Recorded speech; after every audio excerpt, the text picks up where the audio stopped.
you guys both have kind of touched on this already, but I kind of wanted to revisit the topic of, it took a while for Portland to have chefs on Top Chef. I mean, we had folks on Top Chef Masters, but to have both of you from Portland on this season, and both of you do so well, do you think it helps just kind of raise the profile of Portland and on kind of the national scene? What do you think?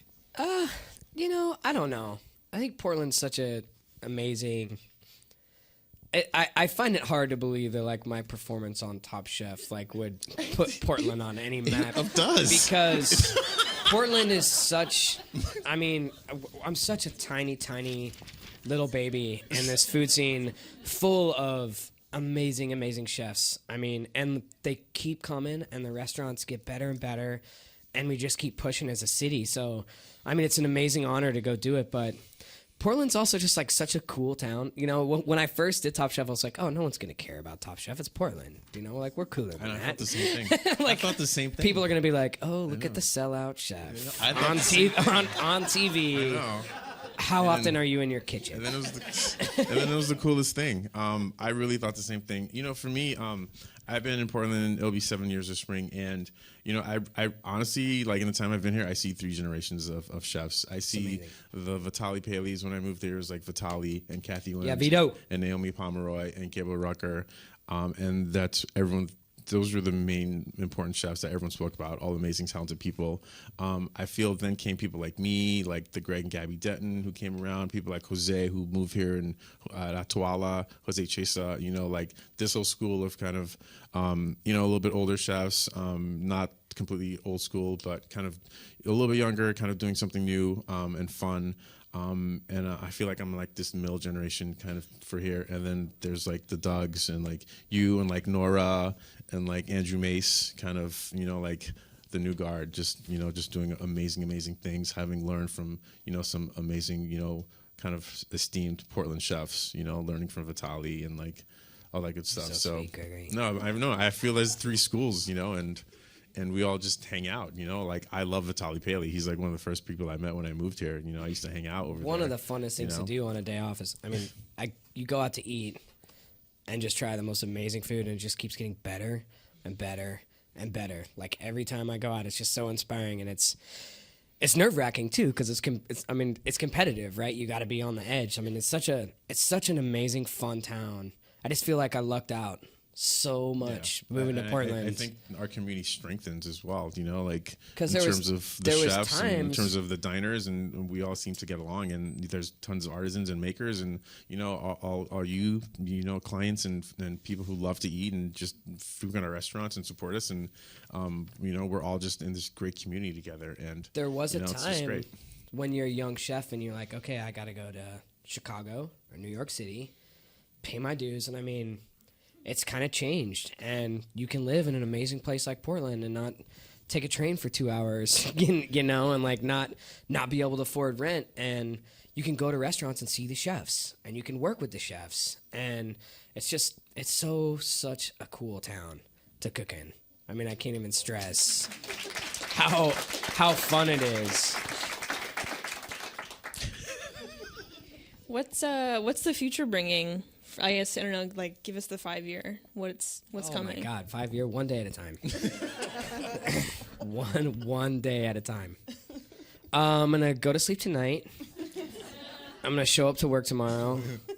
And I'm going to cook awesome food for a bunch of awesome people. At Imperial, right down the street. 410 Southwest Broadway. Come see me. Through the craze of Top Chef last year, I started thinking about my life and what I wanted to do, and I've always wanted to travel a lot and run around a lot and be single and have fun and cook a lot. But I think throughout the craziness, which was last year, I decided I want to settle down and live here forever. And so we have a goal of a house in the gorge. Obviously, I'm opening another restaurant in Denver, but I'm not moving. I heard you were moving. I'm not moving. I tell people Don't you're spread moving. those rumors, Doug. Obviously, my departure is a very important place to me. So, I just love it here. I plan on being here for a very long time. Me too. If I open up another restaurant here at some point, that might happen. I don't know. but I'll be here. I'll be here cooking.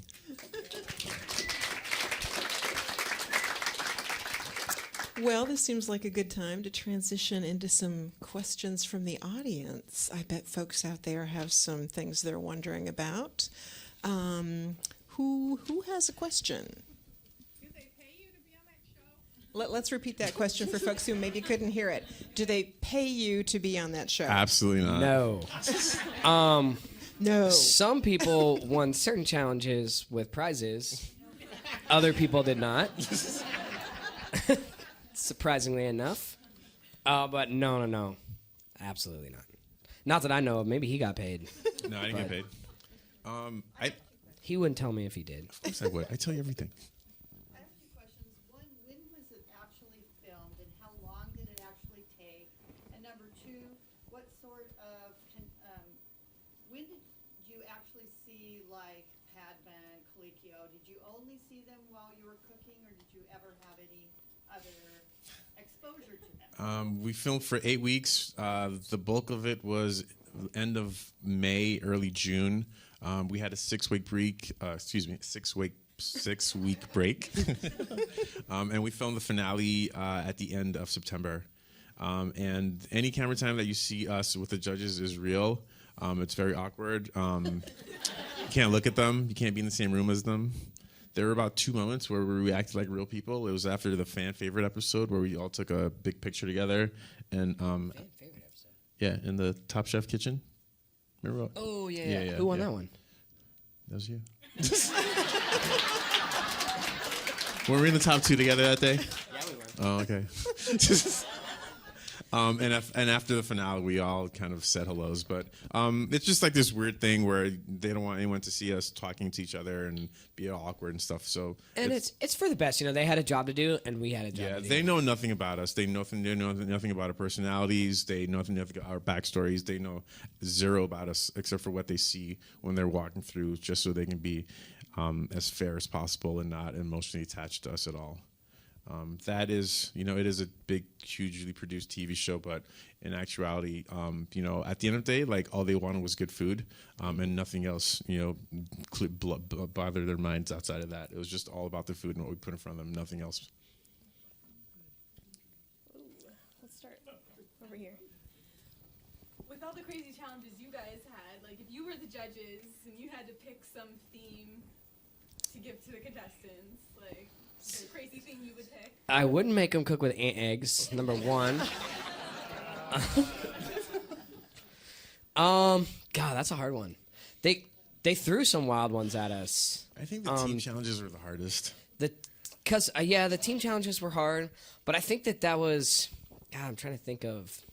I think like the literary I wouldn't want challenge- to put anyone through any of this stuff. Like that's like such a sick thought for me to like. How would I torture these group of chefs? What would make them the most terrified and uncomfortable? I appreciate the challenge where we had to find inspiration, like the literary challenge and the art challenge. Because he got to pick first. So. Speak up. To speak up, he says. I'll take the poblano pepper. No, I got that. No, You take the cheese and the ant eggs. you're a great cheese chef. He said that. You're a great cheese chef. What does that mean? I still don't know what that means. You are. And like they bought it. Pat was like, he is actually a good cheese chef. Gregory. And then the funniest part about that is the interview was like, Doug just didn't speak up. And so I was like, well, actually, I did speak up. I do remember saying, I'll take the poblano pepper, Gregory. And then May's like, I told him I'd take the ant eggs. You said that? Because I don't remember anybody saying, I'll take the ant eggs. She did. Oh, she did. She totally did. Weird. It's them versus me. Weird how this pans out that way. It's like, Doug, you do dessert with the cheese because you did so well on the quickfire with the chocolate. Okay, guys, sounds good. You're a cheese chef. This one all the way in the back. Yeah. Chefs, if they asked you to come back for Masters or one of the other All-Stars, would you go? Would you do it? I can't even answer that right now. I would never back down from a challenge. Yeah. It's really, really fun. I think we're both adrenaline junkies, and we both did really well. So to be put through that and then to have them like it is like the biggest rush ever. I think if All-Stars would probably be in about 6 years, and I think I should move on and be at a point in my career where I don't have to do Top Chef anymore in 8 years. But it's really fun. Overall, it's really fun. I think one of the things you have to look at is how it affects being gone for that long. I mean, where you're at in your life. I was lucky enough to be in a position where my boss was like, "Oh, you're doing it. Like, don't worry about the restaurant." Because I mean, as a sous chef, you're kind of the workhorse. So there's a lot of chefs. I mean, if one of my sous chefs told me that they were going to do Top Chef, I was like, "Oh, are you sure? You should probably just stay here and work." But I was so fortunate to be in a situation where everyone around me was like, "Oh, go. Like, don't worry about us. Like, go do this." But I mean, it puts a tremendous amount of strain on personal relationships. We still haven't recovered at the restaurant. I lost a sous chef when I went on for the taping in Boston.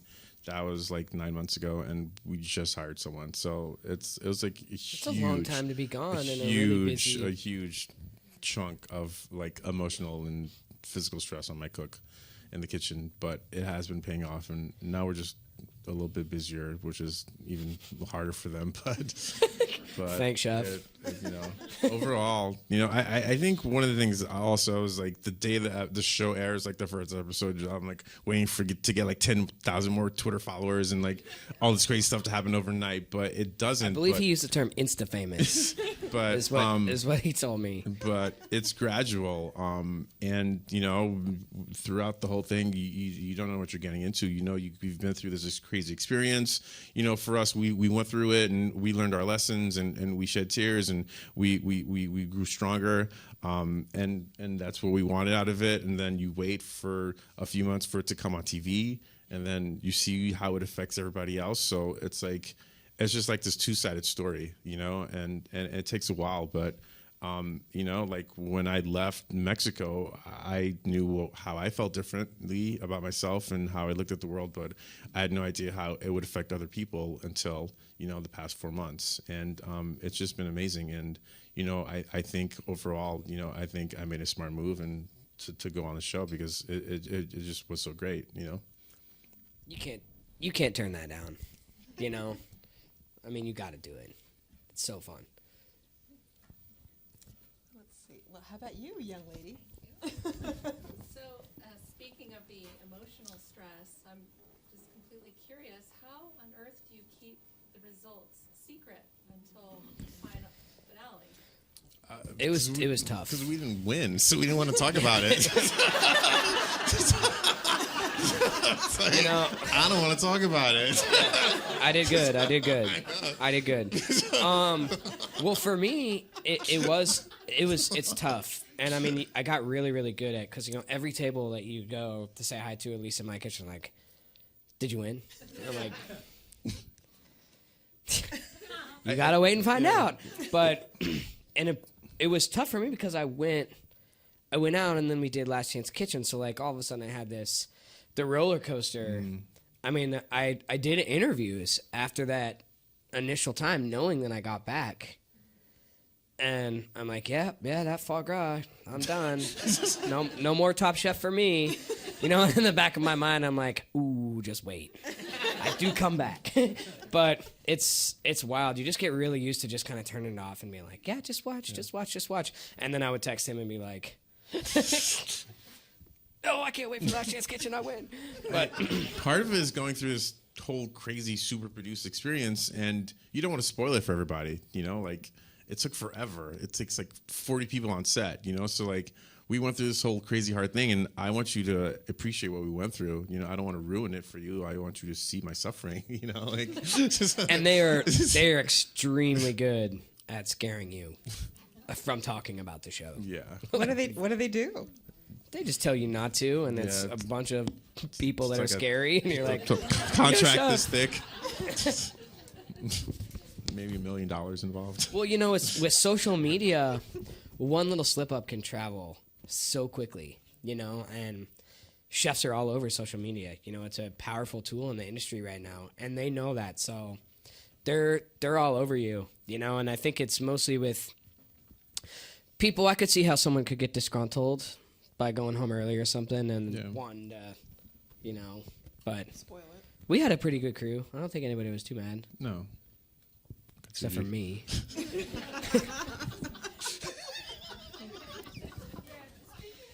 And eggs. It seemed like this season in particular, everybody kind of got along better Mhm. than others. I mean, have you stayed in touch with people, and was that? Oh, did yeah. that actually Yeah. counter it? Did they? We're pretty close. I think after, you know, we're all fighting for the same thing. I think a lot of us kept our guard. You know, I didn't talk to anyone for like the first half of the show. May didn't talk to anyone for the first half of the show. First half? Yeah, well, yeah, the whole show, the whole show. And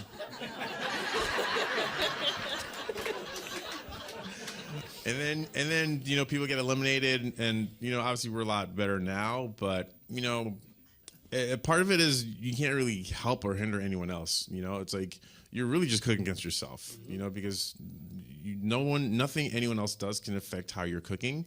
So by the time you realize that, you're like, all right, fine, we'll hang out. You know. And if you get outplayed, you get outplayed. You know, if you like go home for a dish that's just good, and it happened. You know, it was like your dish was great, but you just got outplayed, and there's nothing wrong with that. That's the spirit of competition, you know, unless you make a real bonehead mistake. But It's overall, it's a pretty stressful situation. So you bond together because it is pretty miserable. and It's we had a great. pretty stressful. We did have a great crew. I mean, we still all talk. Actually, the second time I got eliminated, I called Katsuji, and I'm like, he's crying and I'm crying. And I'm like, well, I thought it'd be easier, you know, the second time. It's not. And he's like, bro, I want you to be my baby's godfather. And I'm like, whoa. And then I'm like, you know, now it's really flowing. I'm like, I love you. So Maylin is in town for Chef's Week, and we meet up to cook. And for Chef's Week, it was a great time. And I come in and I'm like, dude, Katsuji asked me to be his baby's godfather. And then I'm and like- Maylin is like, he asked me to be the, and Gregory's like, he asked me too. And I'm like, what? And then I'm like getting a hold of everyone. Like, did he ask you to be, because I was like taking him really serious. He's a smart guy, I guess. Like, I mean, God forbid if anything happens, he'll be taken care Who's the of. Godfather? Like, almost like, you were such a jerk, dude. Like, what? I was distraught when you told me that. I believed you. Other than your own restaurants, what are your favorite restaurants to eat at in Portland? Oh. Oof. Pock Pock, Imperial, Ox, Ava Jeans, Nong's Comment Guy. Oh, quick. I get asked all the time. That's a tough one. I'm a Popeyes guy personally. If I will be quoted, I try and eat as many restaurants as I possibly You can. love Paddy. I love Padi. It's very good. I'm also like kind of a homebody on my days off. I live on 29th, so walking distance is good for me. So Padi is like 4 or 5 times, you know, whenever I can get in there. But Long Bond's amazing. I'm kind of a lowbrow guy. Hot dogs. I like You're Zach. Reel 'em in. I'm a Real 'em In guy. I'm a Zach Shack guy. I like hot dogs on my days off. Because partly, you know, sometimes I get stressed out if you go to, especially if, you know, like, there's nothing worse than, like, you know, taking your girl out on your one day off in the month and just, like, staring into the open kitchen the entire time and being like, oh, he looks mad. I think that's something's... And then the whole night goes by and you're like, I didn't talk to you the entire time. I'm so sorry, you know. So I kind of like to go to places that I can, you know, like, relax and not get stressed out about too much fuss.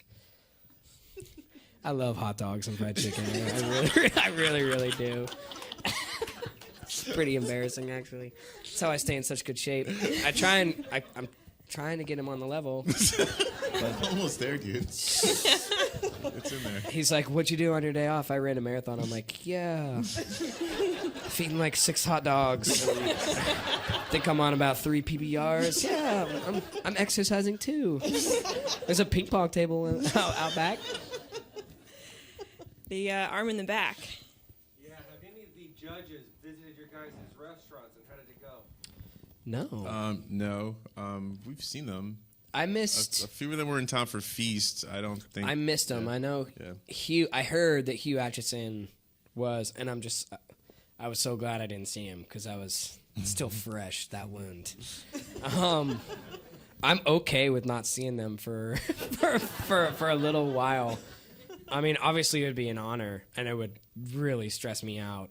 I think it'd be way. fun to get people like that into Portland eating our food and talking about it. I think it'd be good for us. I'm looking forward. I'm looking forward to next year's Chef Yeah. Week and next year's Feast and seeing who comes in. Yeah. No Colicchio yet. I keep watching the door. He's coming. He'll come. He's coming for you. He's coming for me. Fishing. So Doug Richard wrote on his blog about how coming in third's not so bad, and it's actually winning's not everything, right? He did. And so Gregory, did you agree with him? And Gregory, can you relate also that it might just be just as well? I think there's different avenues you can take. To be very honest, I think someone like May, she wanted to win Top Chef, and to be completely transparent about how I feel, I think she took 6 months off to study and win Top Chef. People like Doug and I, we were on Top Chef, and we have restaurants to run, and we cooked and did our jobs, and we're on Top Chef at the same time, so it was a little bit different for us. I tried to take 6 months off to learn how to make a dessert in 100-degree weather with melting chocolate. So I- it's it's an experience that we have under our belts, and we're going to take everything that we've learned from it and be better people, and any opportunities that come out of it, we're going to filter and have some fun and try to get our goals out there as much as possible. I'm very happy that things are a lot quieter now that the show is over. I'm glad I have no more secrets about stuff, and I'm glad I can be with my cooks again. And if I get to go on a cruise at some point because of the show, then I'm down. That piece that Richard wrote really meant a lot to me. Because he basically he hated me the entire season. But he didn't really. He said he thought he did. Well, he sure let me know. I mean, it was for me. It was like if I saw Gail Simmons, I was like, okay, not so bad. If I saw Richard Blais, I was like, oh god. And every time it was the same. It was like, Doug, do you think that this is fine dining enough for Top Chef? And I'm like, well, I won the last one with chili, so I'm trying to. And your hair is distracting me. But he really tough. gave it. And I think. I think there was- in the beginning he was on our side because he's been on the show before, so it was like older brother, you guys are doing great, just hang in there, everything's gonna be fine. And then by the second half of the show, it was like he's like, I've been through this and I've won, and you guys need to step it Twice. up. He was- so But he he just- flipped mid-season. I made a joke at one point to him, and he was at my table for something. I forget what it was, but I said something dumb, and Gail Simmons kind of laughed, and he just glared at me. And after that, I was like, oh, I really shouldn't have said that. And then at one point, it was about bologna. It was like, oh, Richard Blais is coming to make us bologna sandwiches or something like that. And he just was like, he gave me this look. I was like, oh, this is the fourth episode. This guy's he's going to be judging me for a while. But I actually couldn't believe that he wrote that. It really did mean the world to me. And he's an awesome, and he kind of said it was I had a role to play and I had a job to do. And actually, the last one he did, he would always ask me, do you think this is fine dining enough for Top Chef? So I get out and I'm in the airport of Mexico and I'm fuming still about those eggs. And I first thing I do, I'm oh, get on the phone, check Eater PDA, da-da-da-da-da, and I see Pock Pock wins a Michelin star. And I go on to Twitter and I'm at Richard Blais, Pock Pock New York wins Michelin star. Is that fine dining enough? Before the show airs, before we're cast. And I get 3 emails from the Top Chef people are you can't do that. And then, but what's funny is then 5 minutes later, I get a notification. It's Richard Blais follows you on Twitter. And I'm sure he was touche. I think part of it is some people, they go on Top Chef and they wait for things to happen for them. And I think the story's pretty different for Doug and I, whereas, we're busy people who are happily running our restaurants and are just learning from the opportunity moving forward. And cooking. Yeah. Cooking. Never let that go. I would go crazy. When the show brought your families on, how was that experience? It was good. It was a lot of fun. That was definitely a point where I felt like I was struggling to get by. It was very nice to see my sister because she lives across the country and I hadn't seen her in a very long time. But it wasn't any less stressful. It was a challenge, and I felt myself struggling, and I was on the bottom, and I almost went home. So overall, it was still just as stressful as anything else. I'm very happy that I got to share that experience with her. She was there for me, which is amazing. My parents got both their kids on TV. They're like so happy about that. It's like super cute, but I don't know. It's just like one of those things where, like Dougie was saying, like, you're just on edge, like the minute you win something, like you have that second at the judges table where like you're the winner. But like as soon as the judges leave the stage, like you're on the chopping block because you're about to go to bed and get your next challenge. If you don't know your next challenge already, like there's no rest. So even there's having my no sister, time to think about. Oh, So, I did really well yesterday. Just because my sister was there, like I was still freaking out that I might go home, and I almost did that day. So, but I'm very happy that I got the opportunity to spend time with her, and it's just one of those things where. It goes beyond just being on a competition show, and Bravo do something actually very, very nice and bring us together like that. So that was very cool. What did your mom think of the painting? Did she get it yet? Did they give it to you? I don't think she's gotten it yet. But she's very. It was kind of a special episode for me. I did pretty well that episode, but. It was just kind of funny, like, I'm up there and they're like, oh, and you win this huge painting. And I'm like, I live in an apartment with a roommate, and Pat was like, do you have a spot picked out? And I was like, yeah, totally. I got a 2-bedroom apartment on Belmont. I got the spot really well picked out. But it just like, of course, it was like, that challenge was just so fun because.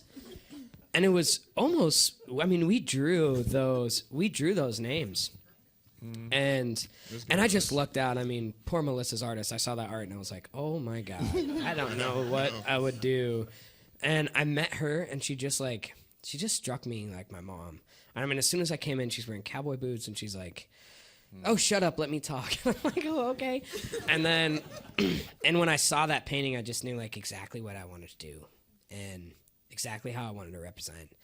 And they asked me, and I was like, of course, I'm sending it to my mom. Like, I don't want this big. Of course, someday, when I eventually grow up and have a house, if that ever happens.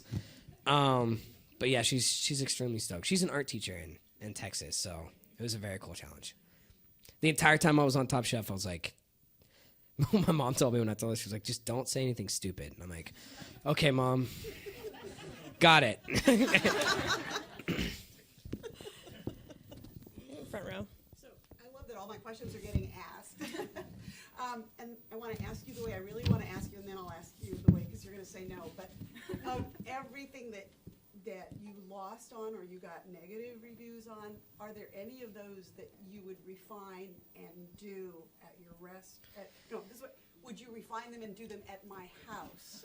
That's my dream. So the reality is, would you do them? And Doug, specifically the foie gras, I wanted that so badly as I was looking at it. So the funny. Consider doing the bad one or the. Actually, at my restaurant, at Imperial. Did you serve the foie? No. But we did. But I was off that day. But we did. I ran those specials. Vitaly just got such a kick out of it, and I ran that fried chicken and it hasn't gone away. But it was kind of cool, but it's just one of those things, that confidence, like, I just wanted to run away. But obviously, not a single day goes by that I don't relive that day. And I woke up with him and I was like, it's really risky, dude, but if I do it, and in typical Gregory, he's like, oh yeah, I think you got it. Great idea. And then all of a sudden, in hindsight, I'm like, Colicchio just looked at me and he was like, why? And he's like, how often have you done this in your restaurant? I'm like, never.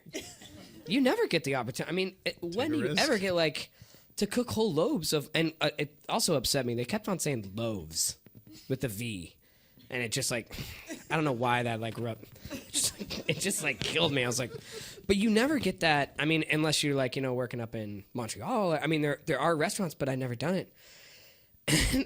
And Kaliki was like, so why would you do this? And I was like, I don't know. You have to take a risk, and I think Maybe think about the type of risk to take. But I just thought it was like, how cool would it be to pull that off for him on Top Chef? And then, of course, in hindsight, you're like, oh. And Kalikio was like, well, what was your backup plan? I was like, oh, I was going to do like a pork roast. And he was like, probably pull that off. I'm like, yeah, probably could have done that. It's a thin line between wanting to create something new and innovative every time and reaching out and branching out and trying something different and, doing something you're comfortable with and not wanting to repeat something for the judges and just flat out taking a risk. And I think we both kind of did all of it, throughout the season. So But to answer, absolutely. Like, I think mistakes are what define you in a kitchen. Those are the big ones that I remember throughout my career that time.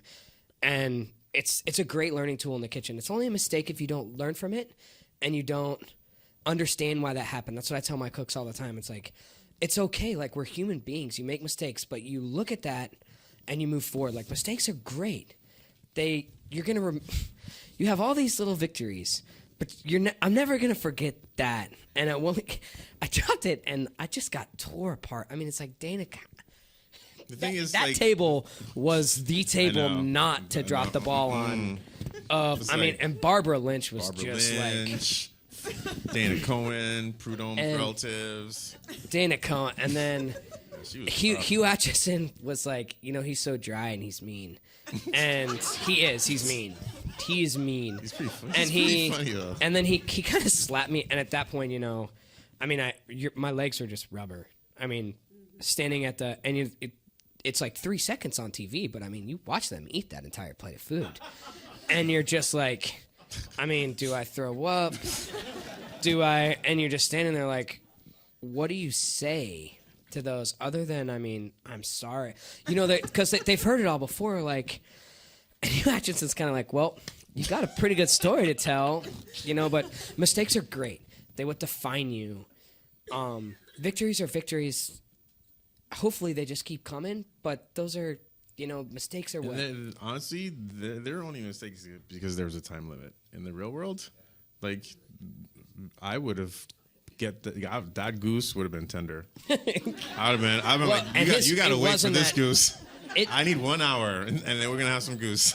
That was, that was a fun challenge too, because I cooked first on the Thanksgiving challenge, and this is like our bond was. If you watch the show, almost every time we walk back, there's like this moment where like, PDX, what? Like when it was good, and when it wasn't, we were just like looking at each other.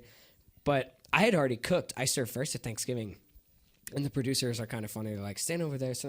And I see Gregory, and I'm like, and I bolt to him, and I'm like, dude, what do you need? Let's do this. What tough, the legs tough. And the producers are like, you can't do that. I'm like, yeah, I can actually, and I'm going to, because it's like my buddy. He needs and it's that hospitality. It's like Thanksgiving.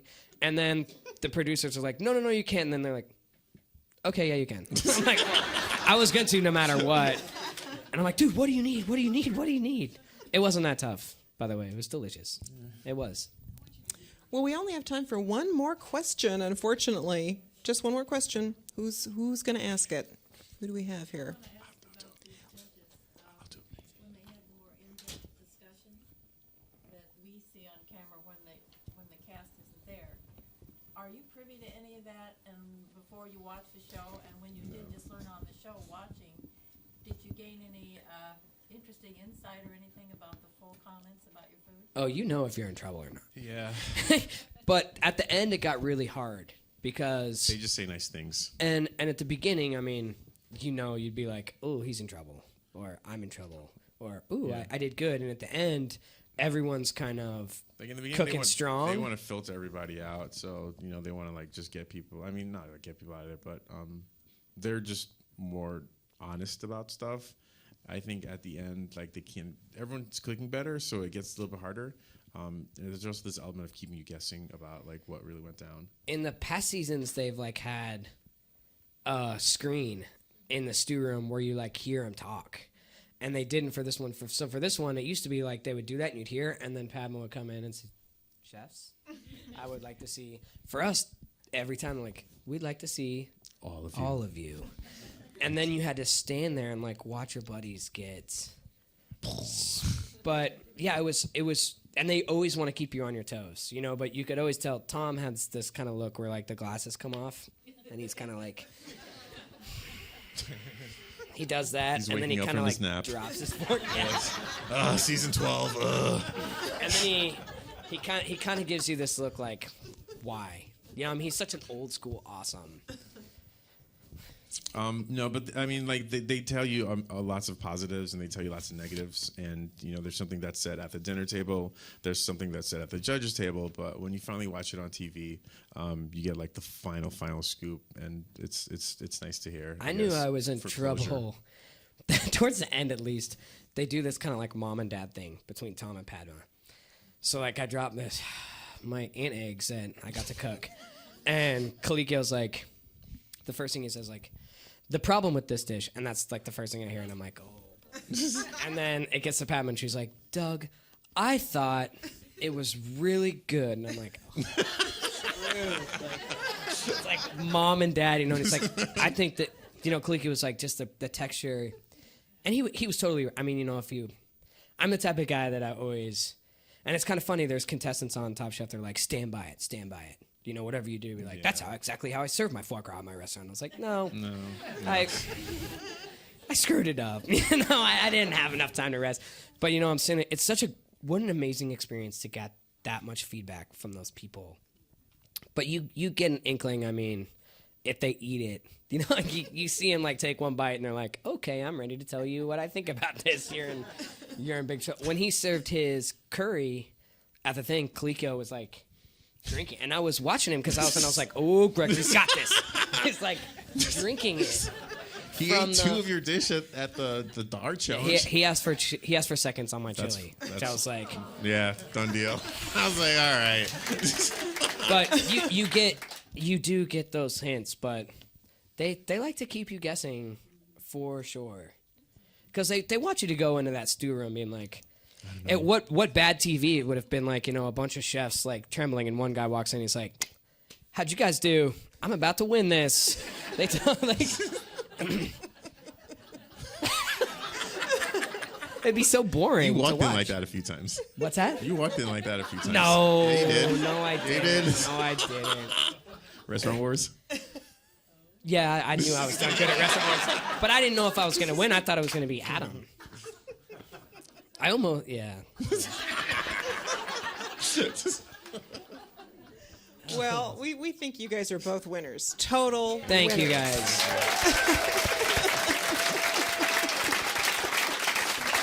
And I do have to say, in the finale, it was such an honor to cook for Gregory and to help him in that final battle. And I was cooking just as hard. Thank you. Appreciate that. We have a long lifetime together. Well, I think we are unfortunately out of time. This has been so much fun. We really, really appreciate you guys taking the time to do this, and thanks to everybody who came out tonight. This was just great. It was so much fun watching you all season, and even more fun to hear all these stories. So we're very thankful for you. Next time we're bringing Katsuji. We'll need more than an hour and a half, I promise. Thank you so much for coming, Thanks, everyone. guys. Thank you.